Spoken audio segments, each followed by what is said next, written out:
About achalasia cardia.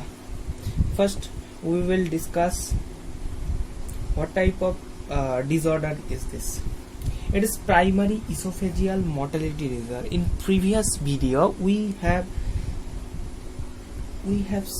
seen that achalasia cardia is a motility disorder. It is generally primary motility disorder. Primary motility disorder. Okay, now we will see some features of this disease. First, physiological characteristics. What are the physiological characteristics? Physiological characteristics.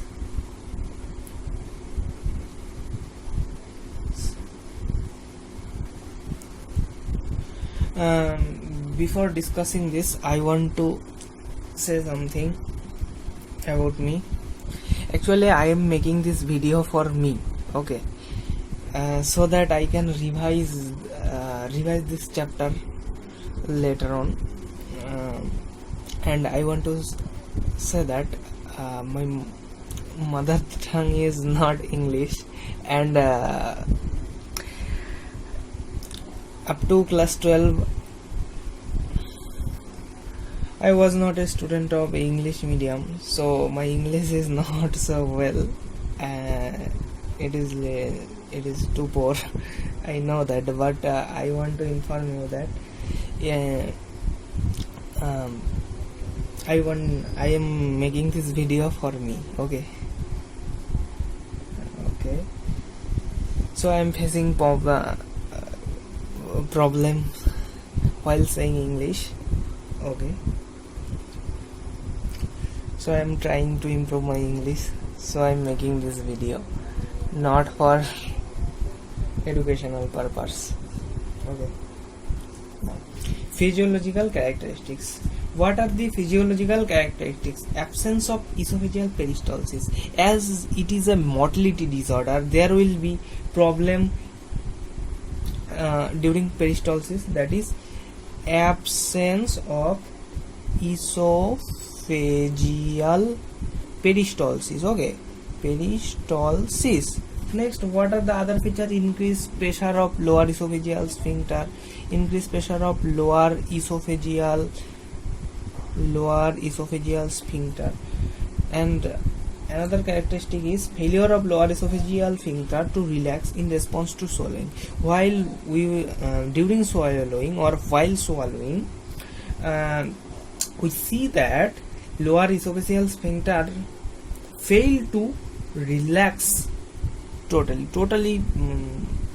I want to say that it fails to relax, or it may partially relax. Okay. Fail to relax while swallowing.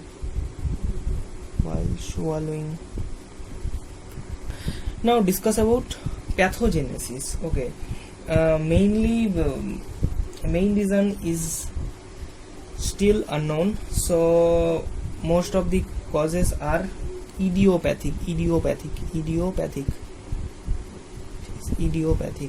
and if it is not idiopathic, what are the causes?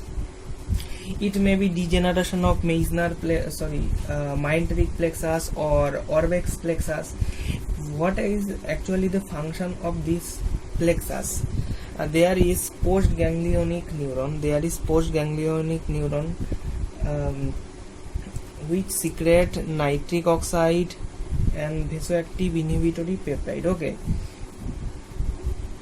which causes lower esophageal sphincter relaxation. Okay, now if anyhow the postganglionic inhibitory fibers or postganglionic cholinergic fibers, whatever you say, is spared. If it is spared, then there will be no secretion of nitric oxide and VIP, and no relaxation or very less relaxation in lower esophageal sphincter, or you can say increase pressure in lower esophageal sphincter or insufficient relaxation. Okay, so we can write increase lower esophageal sphincter resting pressure and insufficient relaxation. INSUFFICIENT, insufficient relaxation. Okay, now then we discuss about clinical features. When a patient visit to you, what are the clinical features you will find? Okay, now I will discuss about it. Presentation or clinical features. Most common symptom what you will find is dysphagia or dysphagia. Dysphagia is most common symptom what you will find. Now what type of dysphagia? It will be dysphagia, it is progressive dysphagia.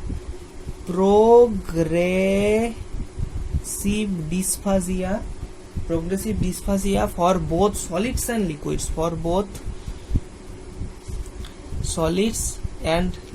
solids and liquids. Okay, now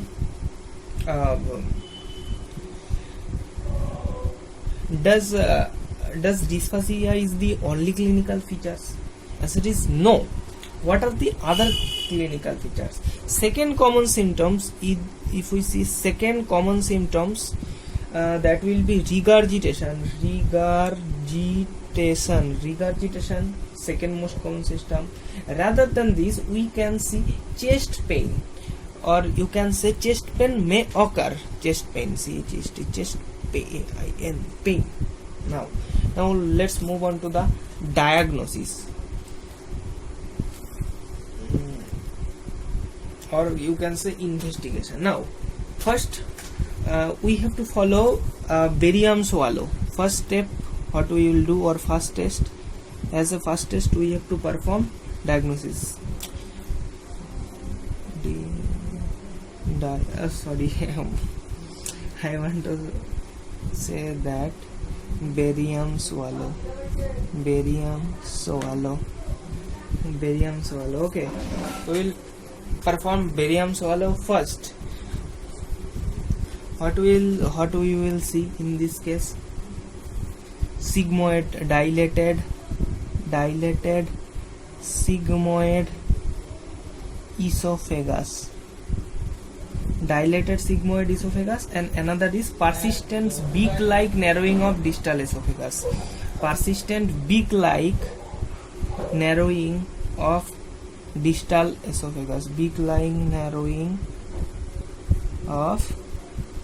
distal esophagus.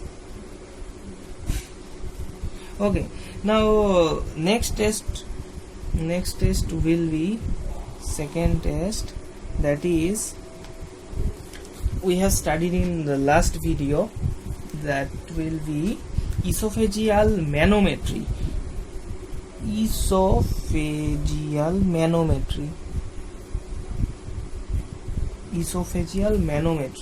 Now you should know that esophageal manometry is the key test in establishing the diagnosis. It is the key test. It means we have to perform this test to identify the disease. That means first test, that is barium swallow, is not sufficient to say this disease as achalasia cardia. Okay, what we will see in esophageal manometry, there will be increased lower esophageal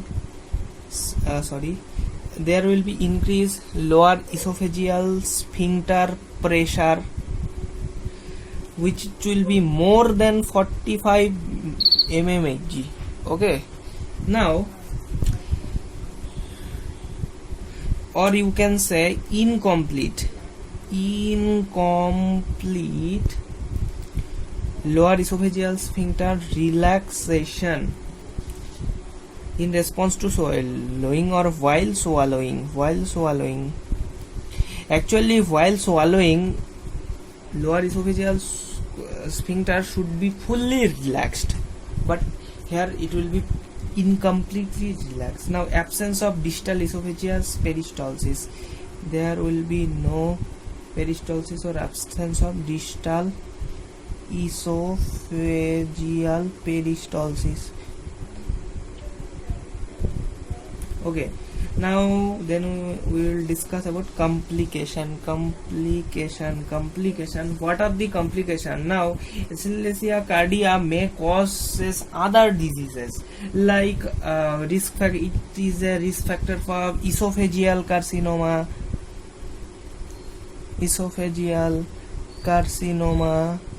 or it may causes or predisposed to squamous cell carcinoma. Squamous cell carcinoma.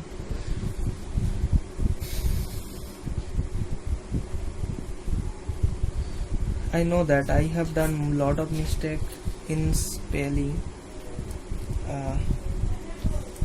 Surgical treatment. Now, treatment. Best treatment is surgical treatment.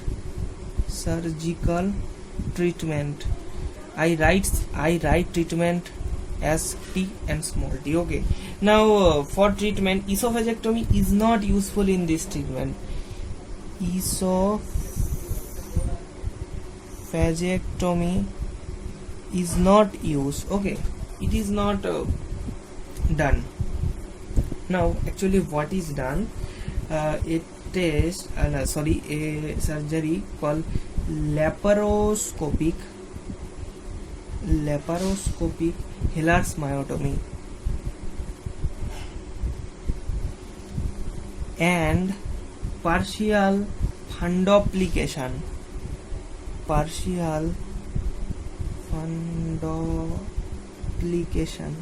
Actually, the total esophagus is not cut. Total esophagus is not cut. If a portion is cut, so it is called laparoscopic Hiller's myometry or partial fundoplication. If surgery is not possible, then what we will do?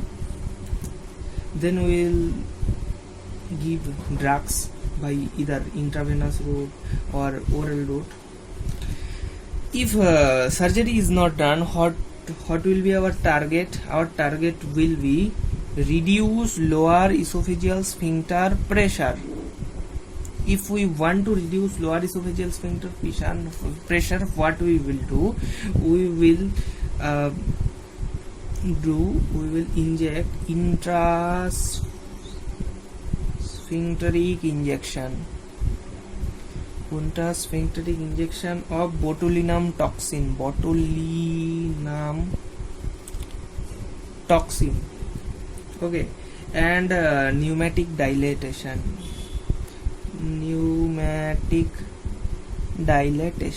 Okay, thanks.